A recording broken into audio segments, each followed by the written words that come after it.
Peniel search TV பார்த்து கொண்டிருக்கிற உங்கள் ஒவ்வொருவரையும் அன்புடன் அழைக்கிறோம்.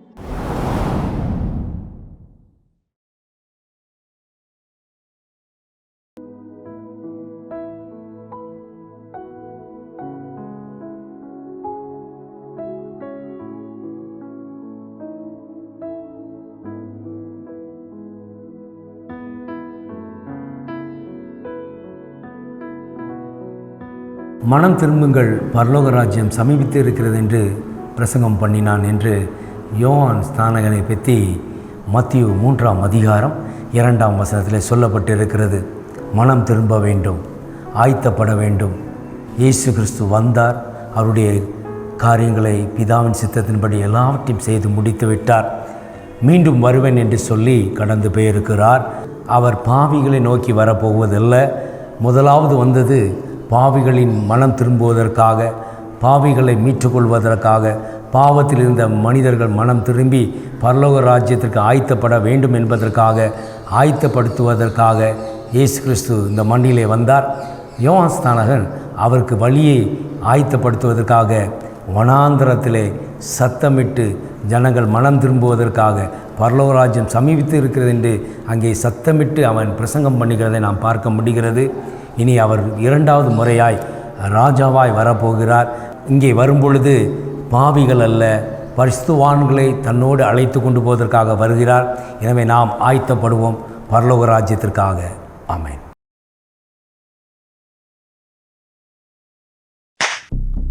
ஏண்டி அவன் பணம் கொண்டு வந்து கொடுத்ததுக்கு ஏண்டி வேண்டான்னு சொன்ன? இல்லைங்க, அவர்கிட்ட பணத்தை வாங்கினீங்கன்னா லஞ்சம் வாங்குறதா அர்த்தமாயிரும். அதுதாங்க வேணான்னு சொன்னேன். எங்க உங்களை எல்லாரும் மோசமானவரு, லஞ்சம் வாங்குறவர்னு சொல்றாங்கங்க. நீங்க நேர்மையா இருக்கணும், நல்லவரா இருக்கணும்னு தாங்க ஆசைப்படுறேன். எவண்டி லஞ்சம் வாங்கல? லஞ்சம் வாங்காம இருந்தா வசதியா வாழ முடியுமா? ஒழுங்கா அடுப்படி வேலையை பாரு. அட்வைஸ் பண்ற வேலை இருக்கக்கூடாது, புரிஞ்சுதா?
சார், நீ பெரம்பலூர்ல அந்த ரவுடி ரவி தானே? சார், நான் இப்ப அந்த தொழிலாம் பண்றது இல்ல சார். நான் ரொம்ப திருந்திட்டேன் சார். நீங்கெல்லாம் திருந்திட்டா நாங்க எப்படா பொழப்பு நடத்துறது? சொல்றா சார். நான் அந்த தொழிலை விட்டு பல வருஷங்கள் ஆகுது சார். நான் இங்க தான் சார் என் குடும்பத்தோட வாழ்ந்துட்டு இருக்கிறேன். என் பொண்ணு கூட இங்க தான் சார் ஸ்கூல்ல படிக்குது. அதான் பீஸ் கட்ட போயிட்டு இருக்கிறேன் சார். என்னது பீஸ் கட்ட போறியா? ஆமா சார். இல்ல, நான் செக் பண்ணிக்கிறேன். நல்லா செழிப்பா இருக்க மாதிரி தானே இருக்க. சார் விட்றா பாப்போம், அவசரப்படாதடா ப்ளீஸ் சார். சும்மா சார் விடுங்க sir. Sir sir sir sir வேணாம் சார். சார் சார் சொல்றது கேளுங்க sir. Sir please sir. Sir sir sir இங்க பாரு, ஒழுங்கா ஓடி போயிரு. இல்லன்னா பணத்தை திட்டன்னு சொல்லிட்டு உள்ள தள்ளிடுவேன். சார் இந்த ஃபீஸ் கட்டலனா எக்ஸாம் எழுத விட மாட்டாங்க சார். Please sir. சார் உங்க கால் பிடிச்சு கேக்குறேன் sir. Please sir. Sir sir போ, இங்க போய் கரெக்ட் பண்ணிட்டு வா. சார் சார் சார் அப்புறம் பாத்துக்கலாம் சார். அது காசு போடா சார். சார் சார்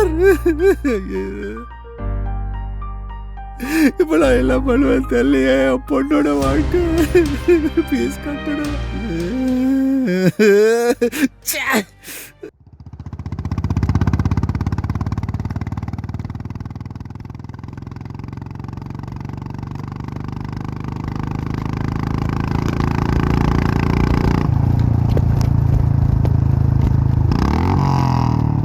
சார் வணக்கம் சார். மாமூல் என்னாச்சுடா? சார் போங்க சார், கூகுள் பேல அனுப்பிடுறேன் சார், போங்க சார். என்ன கூகுள் பேல அனுப்பி என்ன மாட்டிட பாக்குறியா? நான் போயிட்டு வருவேன், ஒழுங்கா பணத்தை எடுத்து வை. போங்க சார், டிராப் பண்ணி வைக்கிறேன் சார், போங்க சார், கோச்சியாதீங்க சார், போங்க சார். இவனுக்குலாம் நல்ல சபையே வராது, பணம் பணம்னு அலைகிறான் பார்.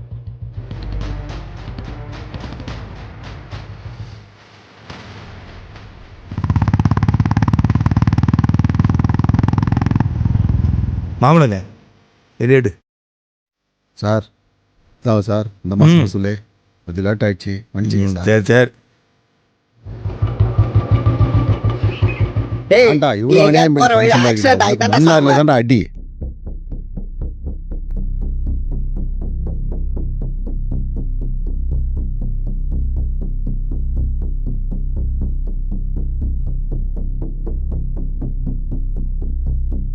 என்ன கையெழுத்து போடுறானா?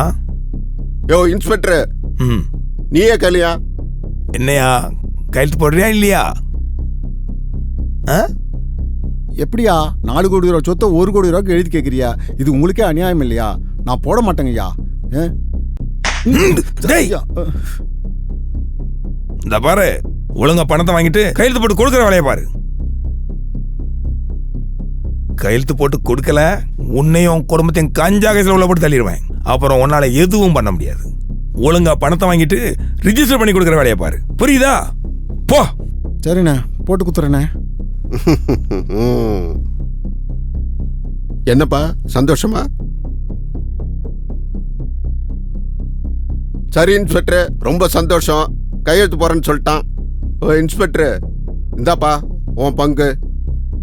ம்,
டாக்டர், எனக்கு என்னாச்சு? நான் எங்க இருக்கேன்?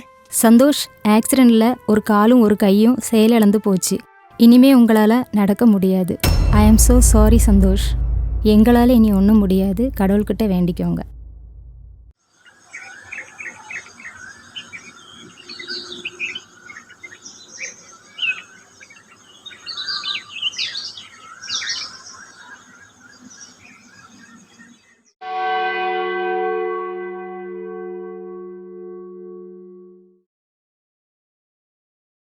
வாங்க பாஸ்டர்.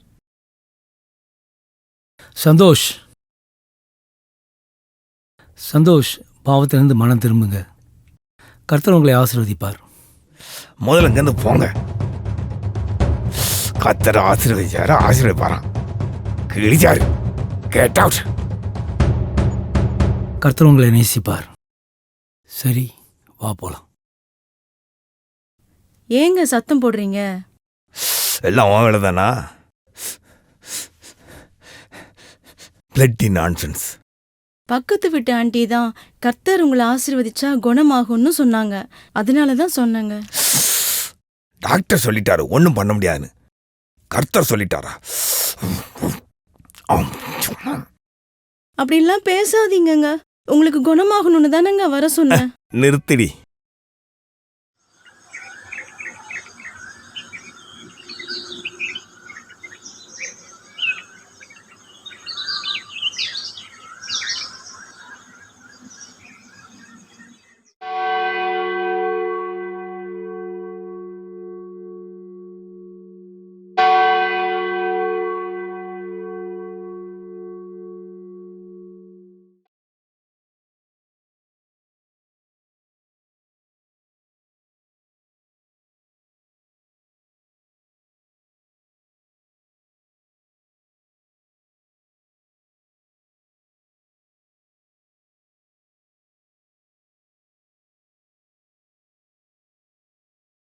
சந்தோஷ், ஆ? நல்லா இருக்கீங்களா? நல்லா இருக்கேன் பாஸ்டர். ஜெபம் பண்ணுவோமா? சரிங்க பாஸ்டர். இயேசு உங்களை விடுவிப்பார். அன்பின் பிதாவே, உங்களை நோக்கி எங்கள் கண்களை ஏறெடுக்கிறோம்.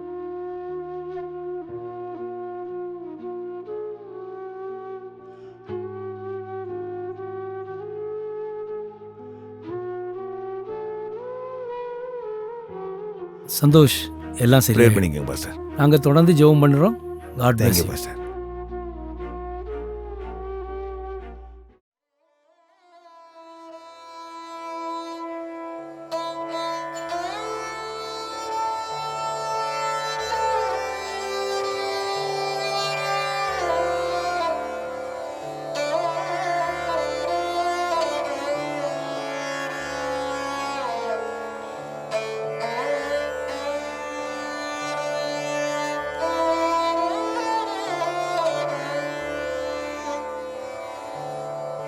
சந்தோஷ், சந்தோஷ்,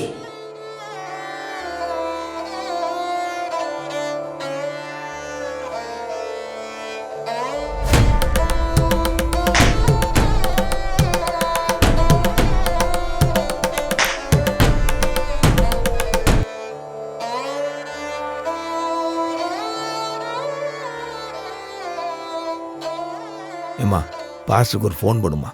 சரிங்க.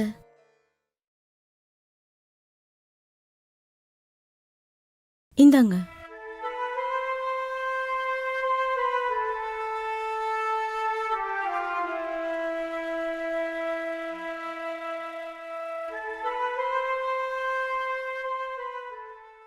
ஹலோ, சொல்லுங்க சந்தோஷ். கர்த்தரை பற்றி நான் தப்பாக சொல்லிட்டேன் பாஸ்டர். இப்போ என் காலில் கொஞ்சம் லேசாக அசைவு தெரியுது. டாக்டரே ஒன்றும் முடியாது சொல்லிட்டார். ஆனால் கர்த்தர் ஆசீர்வாதத்தில் என் காலில் அசைவு தெரியுது. நான் கர்த்தரை முழுமையாக நம்புகிறேன். எனக்காக ஜெபம் பண்ணதுக்காக ரொம்ப நன்றி. எனக்கு ஜெபம் பண்ணுங்க. கண்டிப்பாக நான் வாரேன். நான் வந்து உங்களை மீண்டும் சந்திக்கிறேன், ஜெபிக்கிறேன். நிச்சயமாக நீங்கள் எழுந்து உங்களுடைய பணிக்கு திரும்பி போகும்படி கர்த்தர் கிருபை செய்வார்.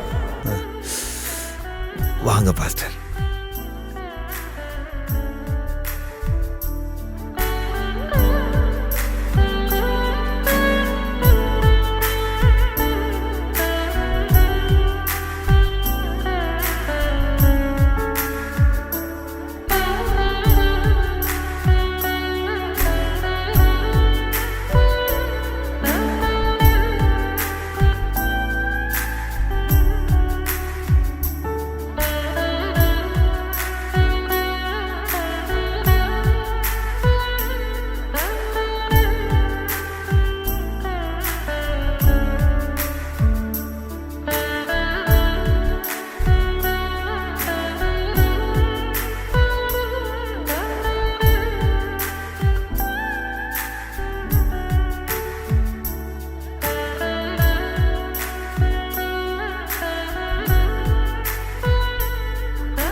கர்த்தரும் இரட்சகமாகிய இயேசு கிறிஸ்துவின் நாமத்திலே இந்த இயேசுவின் இளைப்பாறுதல் ஊழியத்தின் சார்பாக இந்த தொலைக்காட்சி வாயிலாக உங்களை சந்திப்பதிலே மிகுந்த சந்தோஷம் அடைகிறேன்.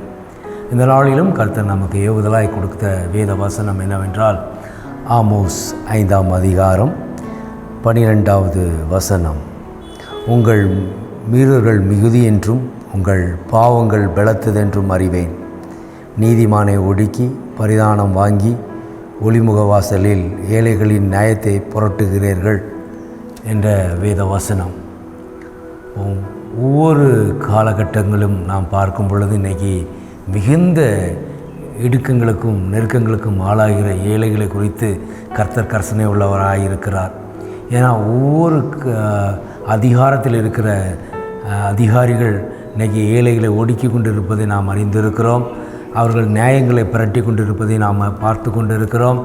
பாருங்கள், இன்றைக்கி லஞ்சம் ஒழிவதற்காக தேசமெங்கும் நாம் கூடி ஜெபித்து கொண்டு இருக்கிறோம்.